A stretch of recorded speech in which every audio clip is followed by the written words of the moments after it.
Hello student. In the previous session we discussed that what is a web application, then how you can use that and what are the different components in the web application. Now we discussed that using Servlet how can you create web application and what are the basic terms you have to understand first. So there are first some terminologies are there which used in your web application generally. So first one is HTTP. As you all know that to transfer the data from one system to another system, or one you can use that network is very essential to transfer the data. So whenever the data is transmitted through the network, there are some protocols that you have to applied in the data transfer process. So here is the HTTP. It is the basic protocol that allows web servers and browsers to exchange data over the web, and it is a request response protocol. So it means that you can or we can say that the client can send the request and it also takes back the response from the server side. So it is a both side working at the client side and the server side, both side you can use this protocol.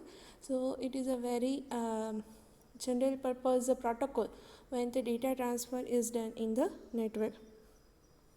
Next is HTTP request methods. When the client send a request, it does not mean that it just wants data from the server, but there are different types of data the client wants to get from the server. So which type of request is done by the client is defined by the request methods, or we can say that which type of task client want to perform in the system. So there are different methods are there which defines that which type of task can be done by the client. So every request has a header and that tells the status of the client. Whenever the client send a request, at that time two types of information are sent. First one is the basic information, or we can say that the explicitly data that the original request that is sent from the client, and the second one is the implicit information that is connected with the original request, and it is the information of the client, or we can say that the basic general purpose data which needed for the server to send the response, because when the server send the response to the client, it needs to verify that the data is accepted or not, that which type of format client can work with, and which type of encoding decoding style client can work with. So this all the information that have to know the server. So this all the information is sent to the server in terms of header information. So every request has a header, and that tells the status of the client. So it defines the client, that which type of client is there, how much it can get the data, and which type of data format can accepted by that client. So there are many methods are there. Basically there are get and post requests that mostly used when the client send a request, but among these two method there are lots of methods are there which we define that which type of request or which type of task can be performed by the client. So first method is get method.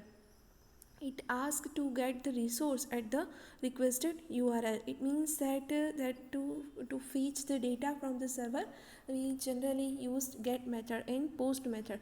But some difference between get and post, that is the server asks to accept the body information attached, and it is like a get request with extra information sent with the request. But whenever the request is sent via get method, the original request is sent as same as to the server, and also the no encryption perform in the client side. But when you use the post method, the request is encrypted, and the parameters that you send through the request that are also encrypted. So this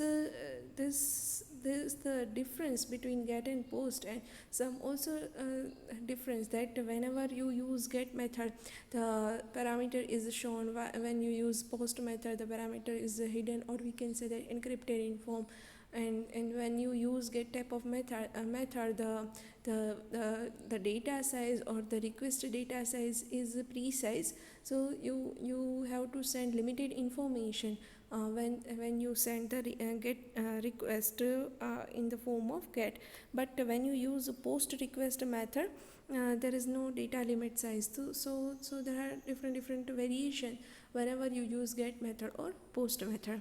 The third method is head method. It is used to fetch the information of headers. So ask for only the header part of whatever get would return, just like get but with no body. It means that when the request is sent to the server, two information is sent. First the original request, and second is header information.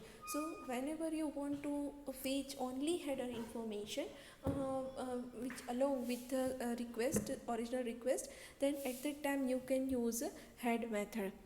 The next method is trace method. So it asks for the loopback of the request method message for testing or troubleshooting. So it means that if any error occur, or if any troubleshoot occurs, or also for the testing purpose, we can use a trace method. Next one is put method. It says that to put the enclosed information or the body at the requested URL. It means that the original requested information that is defined in the body part that you want to fetch, then you can use put method. Then next is delete method. It says to delete the resource at the requested URL. So whenever you want to delete the resources, at that time the method is invoked as a delete method. And the last one is options method. So it asks for a list of HTTP methods to which the thing at the request URL can respond. So when you want to fetch the different types of methods of HTTP, and you want to get that list of that methods, then you can use options method. So these are the basic HTTP request methods of whenever the client send a request. This may be one of the methods you can use to fetch the data from the server. Then the next terminology is container. As we previously discussed that what is container, how many types of container are there. So here is just basic that what is in a container. So it provides runtime environment for J2EE applications, and it performs many operations like lifecycle management, multi-threaded support, object pooling, security, etc. So whenever you apply any web application, then to run that application, you need some runtime environment. So this runtime environment and resources are provided by that container, or we can say that the interface, it works as an interface from the component and the application. So different tasks can be performed, like lifecycle management. It means that the web application that you want to run in your runtime environment, that is managed by this container. Then multi-threaded support. It means that whenever you want to run more than one application parallelly, then it is also supported by the container. Then object pooling. That means that the number of objects are created to run that application. So to handle and to manage these objects are done by also the container. And the security purpose, there is also some security features are applied whenever you use the container. So container is the most important features when you create any web application. Then the next terminology is server. The server, we can see the in basic term that it is a running program or software that provides services. So that is called as a server, that which serve the services. It defines as a server. There are two types of server are there. Generally the web server and the application server. So web server contains only web or servlet container. It can be used for servlet, JSP, struts, JSF, etc. Or it can't be used for EJB like Apache Tomcat. So it means that whenever you use any web application, at that time web server is used, and it contains that web or servlet container, so you can smoothly work with your servlet or web application. Second one is application server. Application server contains web and EJB containers both. So it can be used for servlet, JSP, stores, JSP, EJB, etc.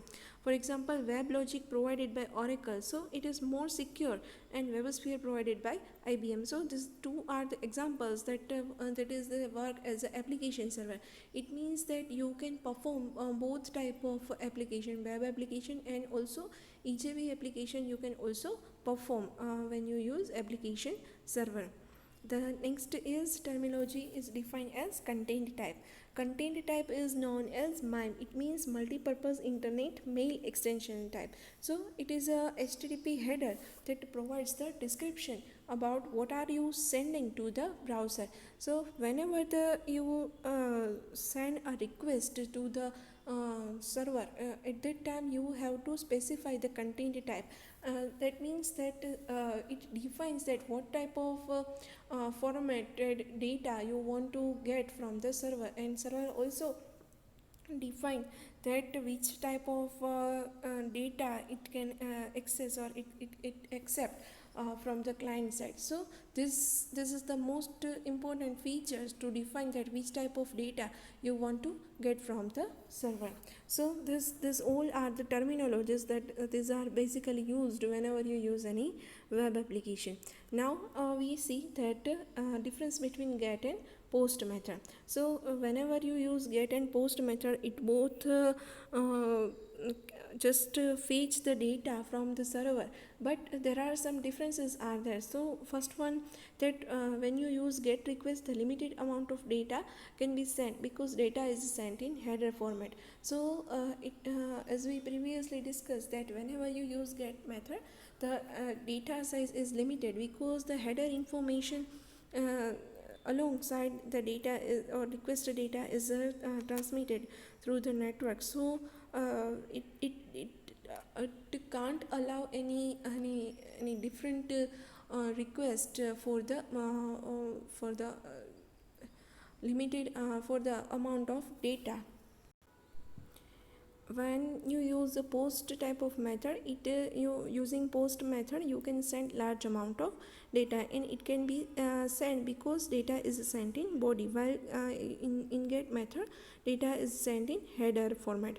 Whenever you use get method, the request is not secured because data is exposed in URL bar, while in post method the request is secured because the data is exposed not exposed in URL bar, but it is encrypted, so it is secure. While you use get method, it remains in the browser history, while you use a post method, it does not retain in the browser history. Then using get request, you can be bookmarked, but post request cannot be bookmarked, so it is also security purpose are there. Whenever you use get request, it is idempotent. It means that the second request will be ignored until the response of first request is delivered. It means that whenever the multi-threaded options are there, or we can say that whenever more than one request are sent to the server for the same client, it means that first request is sent, and the response is sent back to the client, and then at that time the second request will be ignored. It means that second request is not executed by the server because the response of the first request is still in the processing mode. So the processing time is also we can say that large whenever you use get method compared to post method.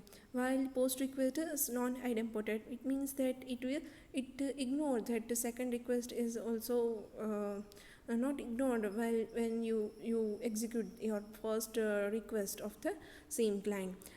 Get request is more efficient and it is used more than post, while post request is less efficient and used less than get method. Whenever you use the get method, the length restrictions are there, and when you use the post method, so there are no restriction on the length of the data, and it should be only used for retrieving the data, while the post method is used whenever you want to pass any sensitive data.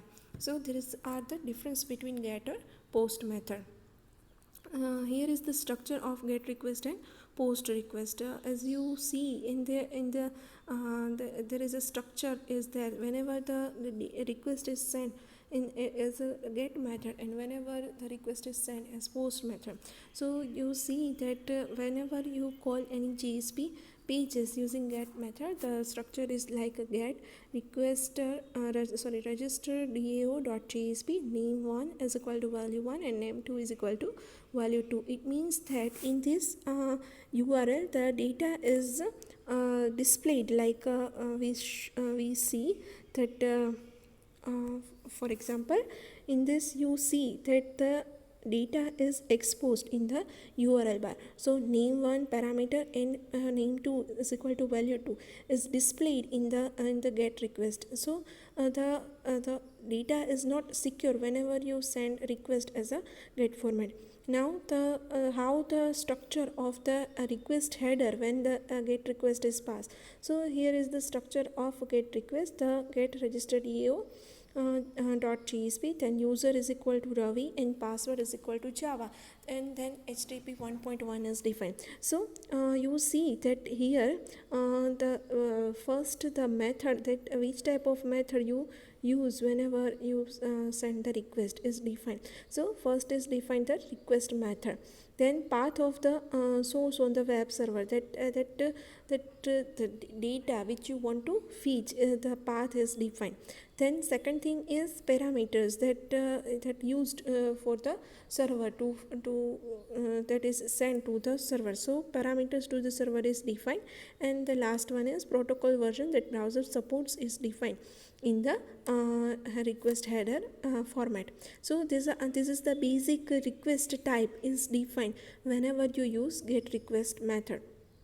Now these are the different request headers are defined, that is the user agent, accept, then accept language, accept encoding, accept care set, keep alive, connection, etc. So these are all the request headers. It means that it defines the client information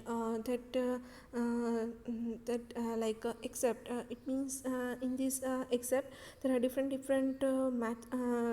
accept types are defined, that which type of data is accepted, like text, and so in the text format which type of, so XML, HTML, plain text, these all are the accepted data which you can accept from the server. Then image, so JPG format you also can accept. Then accept language, it means that in English US based English is accepted.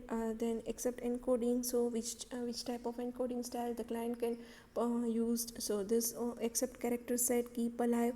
Then the connection, so this all the basic information that the client define, that the basic information that used for the server, and it becomes easy when the server sent the response to the client.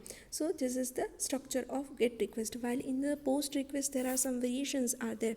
So you see that the post request header is defined in the different layers. So first one is that method is defined, then the path is defined, and the last one is protocol of that which using which protocol version that browser supports.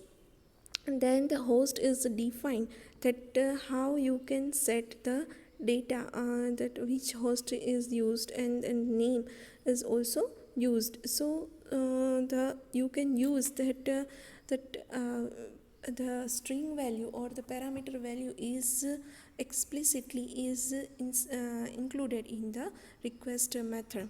Then this is the basic header format is defined, that which type of method is there, then path or to the source on the web server, and the protocols are there. Then the different request headers are there. So here the user agent, accept language, then accept encoding, accept character set, keep alive, connection, and at the last in the message body format the parameter is passed. So this is the basic variations are there. While you use the get request, the parameters is attached in the URL, but in the post method the parameter is attached in the message body. So this is the basic difference whenever you use get request and whenever you use post request. So this is the structure of the get request and post request. Now we move on to our next that is servlet architecture. So you see that the servlet architecture is defined that how you can create your servlet class. So first of all, what is servlet? So servlet is a class which implements the java x.servlet interface, and however instead of directly implementing the java x.servlet interface, we extend a class that has implemented the interface like java x.servlet. So this is the general hierarchy is defined that the servlet interface is the first interface, and it is implemented through generic servlet. Generic servlet is extended by http servlet, and http servlet extends or my servlet extend http servlet, and http servlet extend generic servlet, and generic servlet implements the servlet interface. So this is the basic hierarchy is defined when the servlet architecture is used. Generally there are two packages are there when you create any servlet architecture. First one is java x.servlet package, and the second one is java x.servlet.http package. Java x.servlet package contains the generic interface and its classes that are implemented and extended by all the servlet, while java x.servlet.http package, it is supported by the HTTP protocol, and it contains the classes that are extended by while creating the HTTP specific servlet. So whenever you use java x.servlet package, it creates general servlet, but whenever you use java x.servlet.http package, it creates HTTP specific servlet. So this is the basic servlet architecture. Now you see that whenever you use java x.servlet package, there are different classes and interfaces are there. So first one is a generic servlet class. It implements the servlet config and serialization interface. Second is servlet exception class. It defines the servlet occurred error. If any error occurred or exception generated, then servlet exception class is handled this runtime error. The third one is unavailable exception. It defines that servlet is temporarily or permanently not available. Then next one is servlet input stream class, and it provides input stream output, and it read the data from the client side. So next one is the servlet input stream class, output stream class. So it provides output stream to write the data as a request to the client. There are also some interfaces are there like servlet interface, servlet config interface, servlet context interface, servlet request interface, servlet response interface, and single thread model interface. So servlet interface is used to define the lifecycle of the servlet, while servlet config interface, it provides the basic or initialization parameters of the servlet. Servlet context interface provides the runtime environment to the servlet, and it also logs the event using log function. Then servlet request interface is used to read the client request, while the servlet response interface is used to write the response data. And single thread model interface, it provides the mechanism to make the servlet thread safe. So these are the different classes and interfaces which is contained by the java x.servlet package, and whenever you use generic servlet, this all the classes and interfaces can be used in the servlet. The next one is java x.servlet.http package. So there are also different classes and packages are there. So first one is http servlet class. It provides the methods for handling HTTP request and HTTP response. Second one is cookie class. It used to store the state information at client side or on the client machine. Then the third one is HTTP session event class. It wraps up the session change event, and the session binding event class is defined that when a session should be bound or unbound with the object value and its attribute. There are different interfaces like HTTP Solid request interface, response interface, which allow to write and read the request and response. Then the second one is HTTP session interface. So it handles the interface of the Solid and maintain the session between which is created writing the session, reading the session, etc. All the information related to session is handled by HTTP session interface. And the last one is HTTP session binding listener. So it listener interface. So it informs the object that it is bound or unbound the session. So these all are the different interfaces and classes which is worked with Java X.Solid.http package. So these are the basic information regarding to the Solid and web application. In the next session, we will discuss Solid lifecycle and how you can create, develop and deploy the Solid.